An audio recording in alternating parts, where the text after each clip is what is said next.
Hello guys, hope all of you are well. In this lockdown period, today this is my 11th lecture and hope my all the lectures helping you. So, myself Rinki Bhoumik, Assistant Professor, Department of Physics, GIS College of Engineering. So this is your paper name, Physics 2, P301 paper code about credit, contacts and prerequisites. We already said. Now this is course objective. So here the course objective is given here, and also you have to know about the course outcome. So this is your course objective. The Physics 2 course will provide the exposure to the physics of the materials that are applied in digital circuitry and storage device, exposure to the physics of quantum logic, gate operation and this.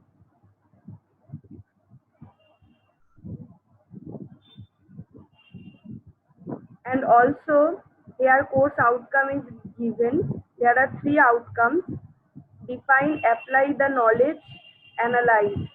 So define, here you can define the understand and explain electrostatic, magnetostatic and electromagnetic theory, operator formalism in quantum mechanics, categories of storage device, materials at the low dimension, fundamental particles, and also you can apply the knowledge in various fields like vector space, Heisenberg representation in developing knowledge of quantum bit, and also two-level system to design the quantum logic gates, Schrodinger equation in problems of junction diode, tunnel diode, magnetism and semiconductor in data storage, electromagnetic theory in communication and networking, Poisson's equation in various electronic systems. Also analyze, you can role of superposition principle in generation of large number of qubits, the principle of display devices, which type of magnetic materials to be used for data storage purpose, change in electric and magnetic field in various symmetric bodies, and also here the last one, compare functioning and logical operation in quantum gates. These are the COPO mapping.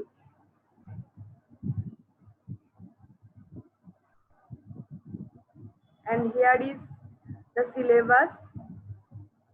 First is quantum mechanics 2, next quantum computation,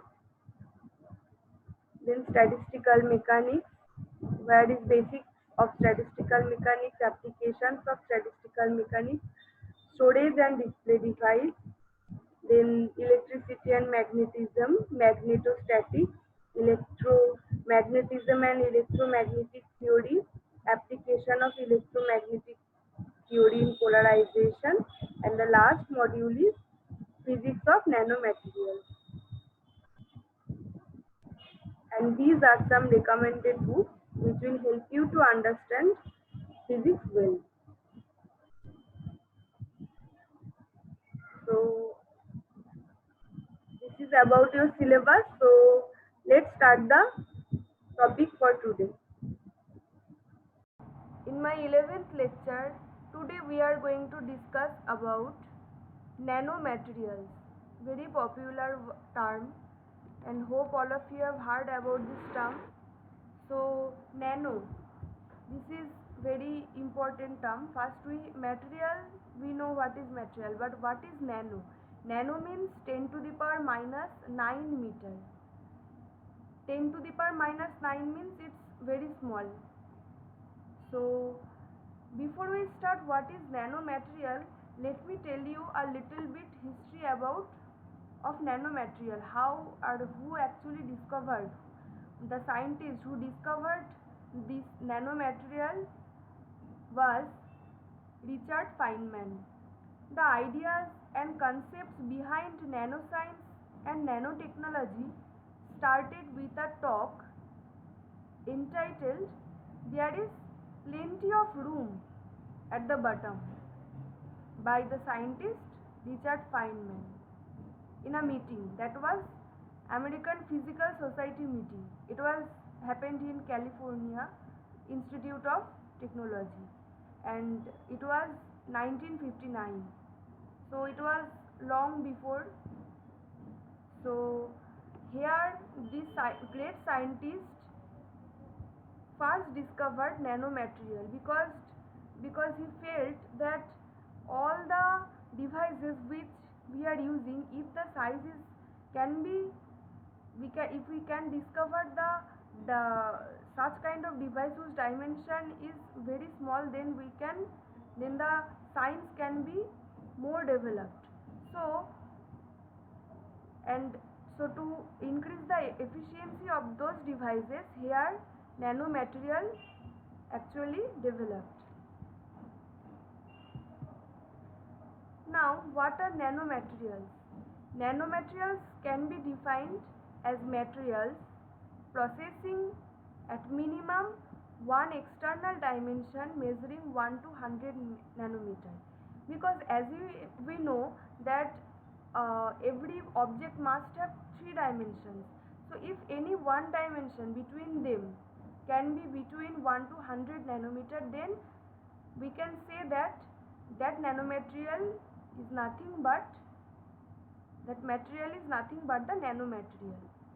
So nanomaterials are developed to exhibit novel characteristics compared to the same material. Here actually it was observed by the research that the properties can be changed if we can develop the nanomaterial of the same material. Novel characteristics we can develop. So that's why the importance of nanomaterial is very high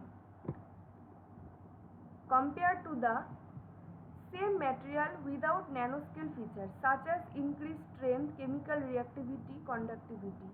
So if we use the nanomaterial, suppose we are using the nanomaterial of the gold, okay, then it was shown that the strength has been increased, the reactivity, the conductivity, the optical properties has been changed, and the efficiency we got more than the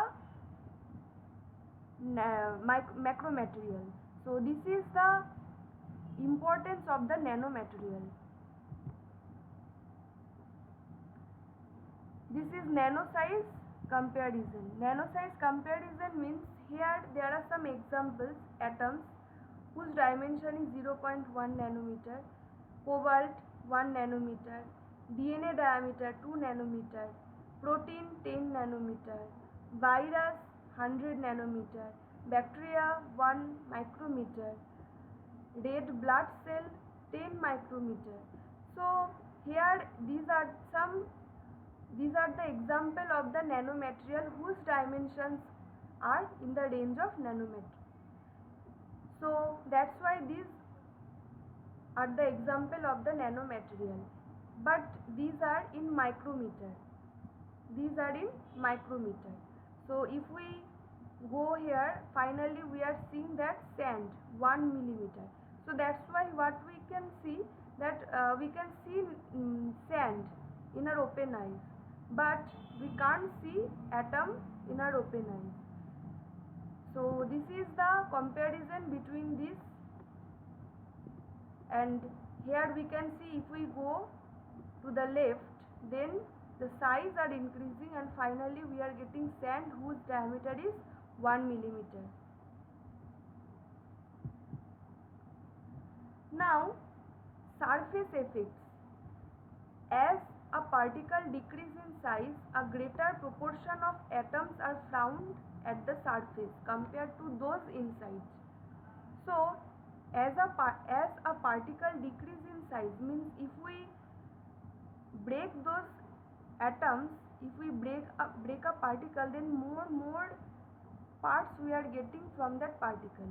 So what will happen? A particle decreases in size, a greater proportion of atoms are found at the surface compared to those inside.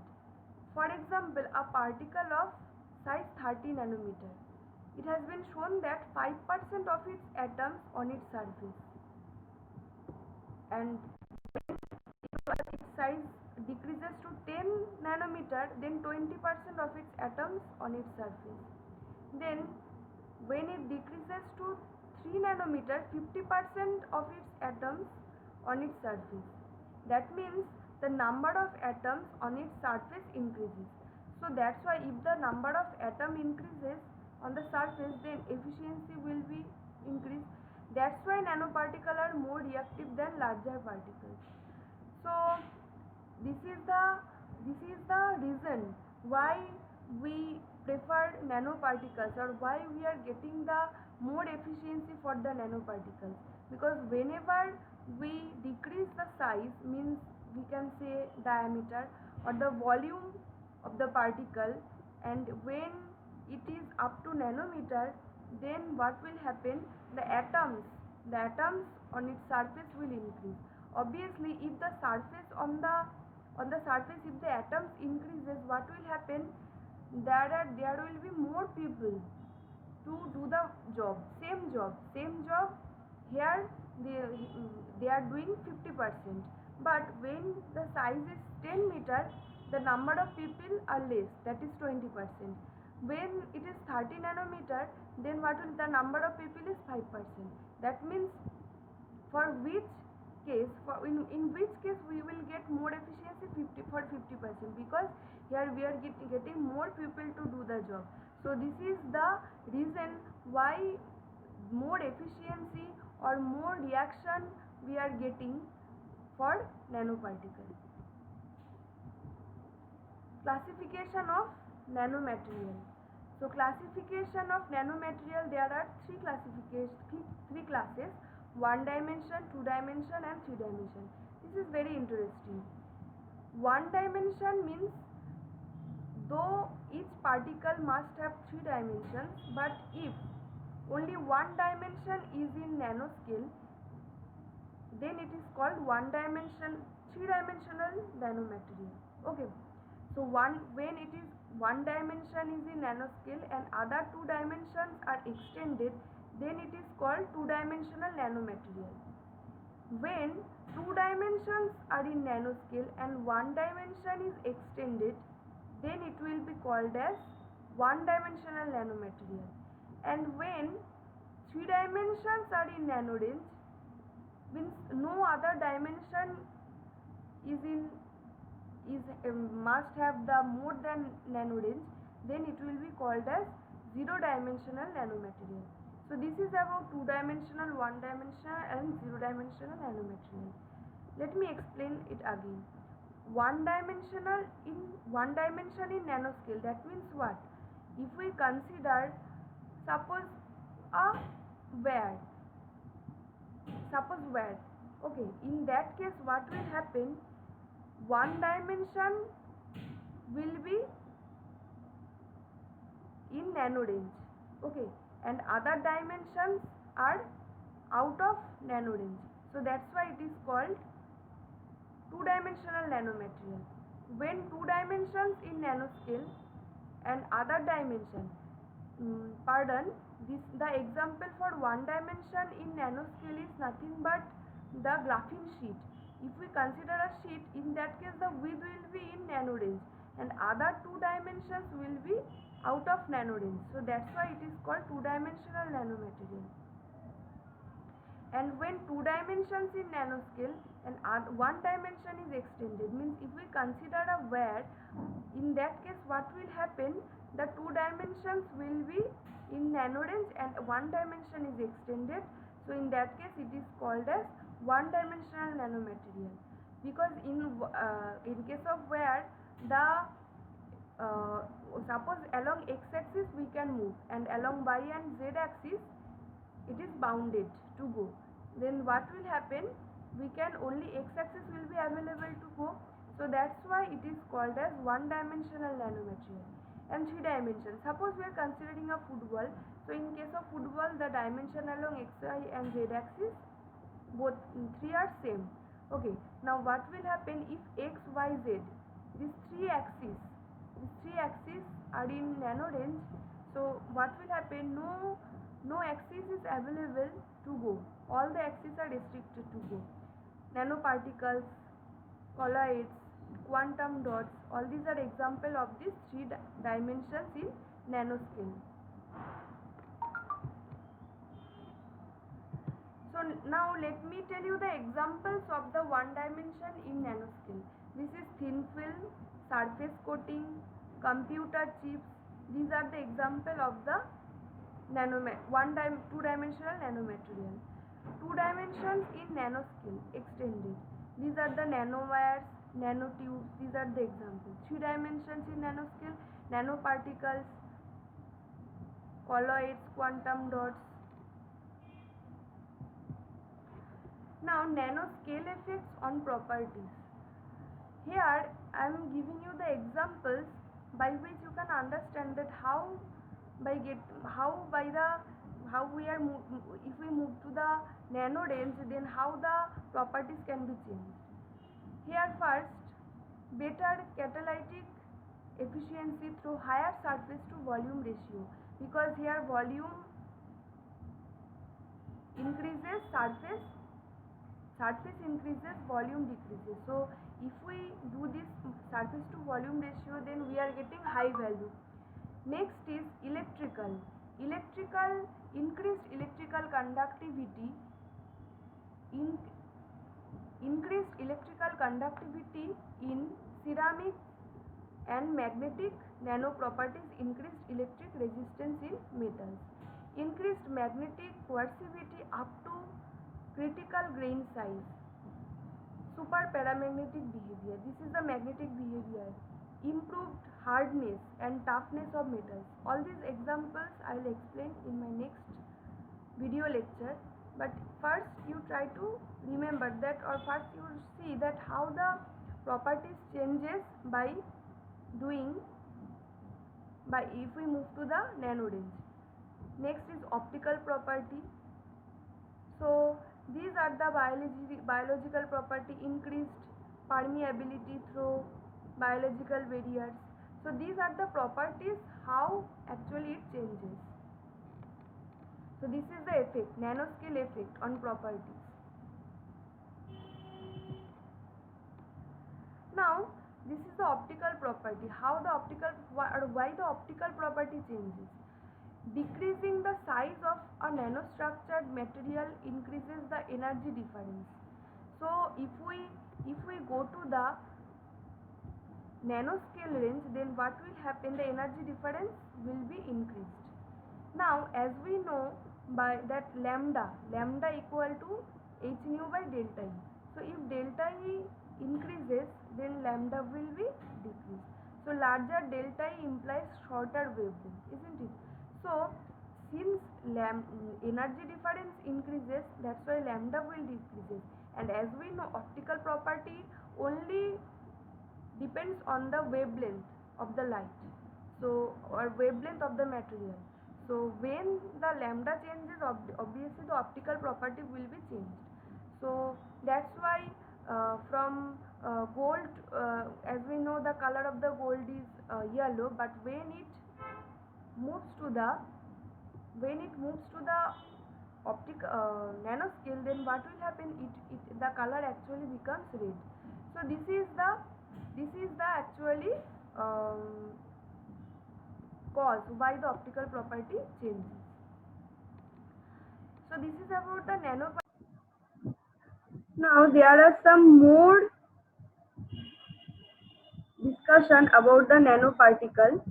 So here, why nanoparticles are different from bulk materials? That is very important, because by knowing the properties of all the nanomaterial, we can easily understand that why these are the different from bulk materials. Okay, so nanoparticles are different from bulk materials and isolated molecules because of their unique optical and electronic and chemical properties. Because from the bulk material, nanoparticle is totally different. Okay, so that's why, because of their properties. Their optical properties are totally different, electronic and chemical properties also. As the dimension of the material is reduced, the electronic properties change drastically. As the density of state and the spatial length scale of the electronic motion are reduced with decreasing size, closely related to size-induced changes in the electronic structure are the optical properties of the nanoparticle. This is the last point is very important here, that closely related to size induced changes in the electronic structure are the optical properties of the nanoparticle. Now, these are the characteristics of the gold nanoparticles. Means from the gold bulk particles, there are huge difference in gold nanoparticles. Gold nanoparticles are chemically inert. They have greater biological compatibility. Optical properties like plasmon, resonance are fluorescence and chemiluminescence having better exhibited by gold nanoparticles. They provide microscopic probes for the study of the cancer cell. This is very important. That means there is a medical application of the gold nanoparticle. And also gold nanoparticle accumulate in the cancerous scale and show the cytotoxic effect. That is apoptosis or necrosis of the specific cell and cell receptor. They have high stability due to gold sulfur bonds. These are the physical properties of the nanoparticle. Physical properties are they depends on size, shape, composition. Means if you change the size, the properties will be changed. Also there are shape, composition. If you change the composition, obviously the property will be changed. And also surface ligands. Okay, surface ligands or capping agents, the medium in which they are dispersed. So these are the quantities on which the physical property actually depends. Means suppose you have a quantum dot and if you change the size, then obviously the property will be changed. Maybe the color can be changed, maybe the reaction can be changed. Okay, so the properties depends on the size, shape, and composition. Okay, the atoms by which actually it is made. If you change the composition, suppose any doping happens there. In that case, also the properties will be changed. Now there is crystal structure and also surface ligands or capping agents. The medium in which they are dispersed. Now, why nanosilver? Silver nanoparticles are being used in numerous technologies because and incorporated into a wide array of consumer products. Okay, that take advantage of their desirable optical conductive and antibacterial properties. Because if you go to the nano range, then the conductivity, optical properties will be changed. So if you incorporate all those in products, then what will happen? The effectiveness of those products can be more. So that's why the nanosilver is very effective. Diagnostic application, antibacterial application. Silver nanoparticles are used in biosensors and numerous assays where the silver nanoparticle material can be used as biological test for quantitative detection. And in antibacterial application, silver nanoparticles are incorporated in apparel and footwear, paint, wounds, dressing. Actually, which you actually even don't know that here nanoparticles we use. So that's why instead of bulk particle of silver, we prefer nanosilver. Okay. Next, these are the nanoparticles application. Nanoparticles as drug delivery system enable unique approaches for cancer treatment. Nanoparticles have optical, magnetic, chemical, and structural properties that set them apart from bulk solids with potential application in medicine. Okay, I'm telling again that nanoparticles is used in medicine in various products which is used in daily life. So there is a huge application of the nanoparticles. Gold nanoparticle exhibit a combination of physical, chemical, optical, and electronic properties. So gold nanoparticle plays a multifunctional role in image and diagnose disease, deliver of therapeutic agents, administer electromagnetic radiation to disease sites. So this by this whole discussion of from my previous slides, we can easily say that there are huge application of the nanoparticle because of its huge effectivity and its huge number of applications in medicine, because recently the medical treatment is very much important in our regular life. So if we can get anything which by which the medical facility or the medical treatment can be enhanced, then it is a great application for us. So that's why this is very important. Now, if we go to the this slide, then here from this slide we can get to know about the differences between bulk material and nanoparticle.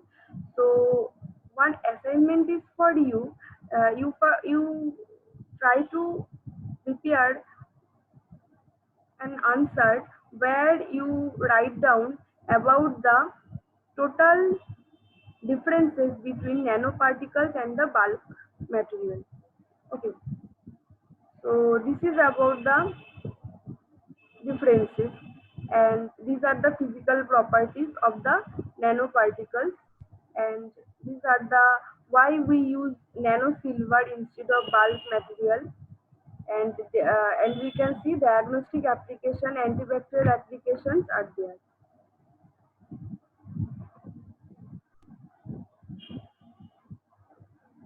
Particle, this is a brief introduction. Now I am going to show you a video which will help you.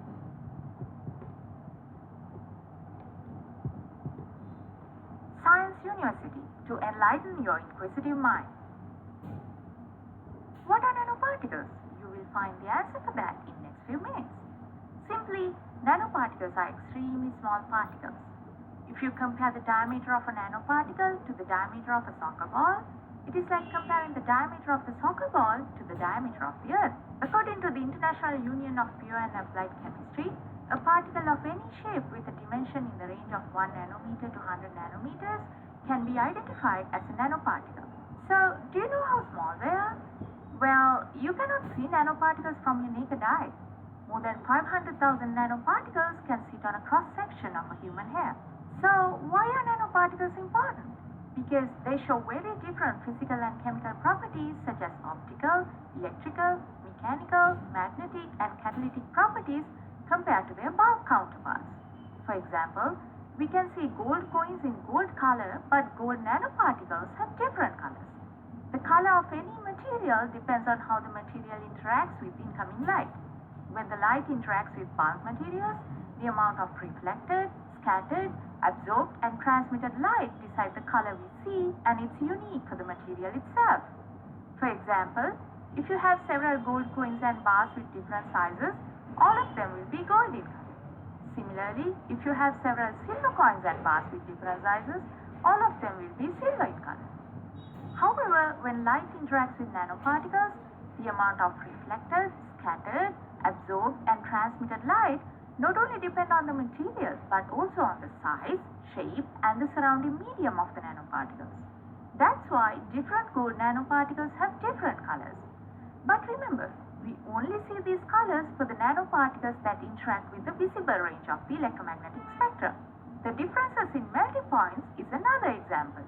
Melting point of the bulk material doesn't depend on the size of the particles. However, at nanoscale, Melting point depends on the size of the nanoparticles. The smaller the nanoparticle, the lower the melting point. This phenomenon is known as melting point depression.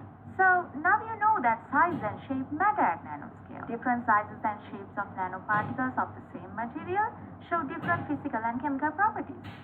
Due to these different properties, nanoparticles are used in almost all fields of science. They also have a wide variety of applications in industries such as textiles, pharmaceutical, cosmetics, electronics, and even food. You currently benefit from different types of nanoparticles, and in the future, you will benefit from them more and more. You might already have several products made with nanoparticles at home. Usage of nanoparticles increased drastically during last few decades due to cutting-edge scientific research carried out across the world. It will further increase in a higher rate in the future.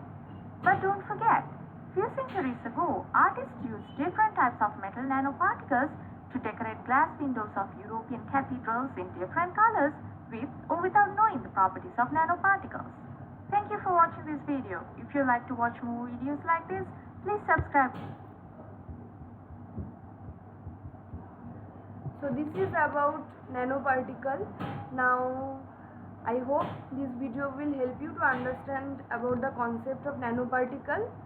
So thank you for today.